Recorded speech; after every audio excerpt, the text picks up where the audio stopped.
Every access point, every road to Gaza is closed. There's a blanket military exclusion zone.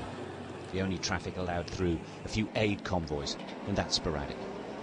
We tucked ourselves in, heading towards the Karim Shalom border point, passing the massing ranks of Israeli military hardware, infantry, tanks and armoured personnel carriers, the workhorses of any land incursion if it happens.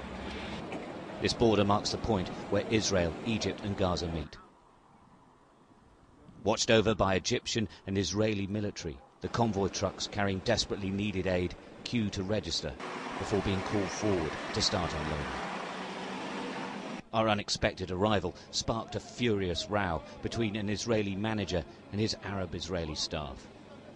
Eventually, we were allowed to stay. Well, we followed the convoy down and we're deep inside the military exclusion zone now. That's Gaza that you can see behind me. Egypt is just over to my right-hand side. There are a lot of aid trucks here. They're gathering and then they go across in convoy. That said, the aid agencies still maintain there's not enough aid getting through. That convoy doesn't, in fact, go very far at all. Getting the aid across to Gaza is a complex operation made more difficult by the lack of trust between both sides. Two sealed holding areas surrounded by blast walls mark the border. From the Israeli side, the aid is unloaded. They withdraw and the entrance is closed. From the Gaza side, a new set of workers scurry to load up and take it away. What we saw were about 100 trucks carrying medical supplies and foodstuffs. They were accompanied by 6 ambulances donated by Turkey. But that was it. And it's difficult to gauge what more will go in, though the Israelis insist it will continue. Everything that they want, they will get.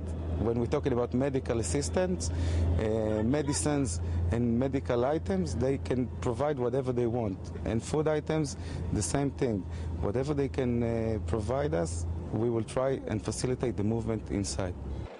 The international concern is that Israel is attempting to play 2 roles, organising aid on one hand while overseeing a war on the other.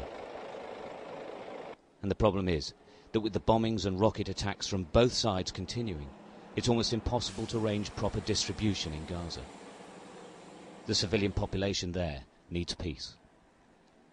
Stuart Ramsey, Sky News, on the Israel-Gaza border.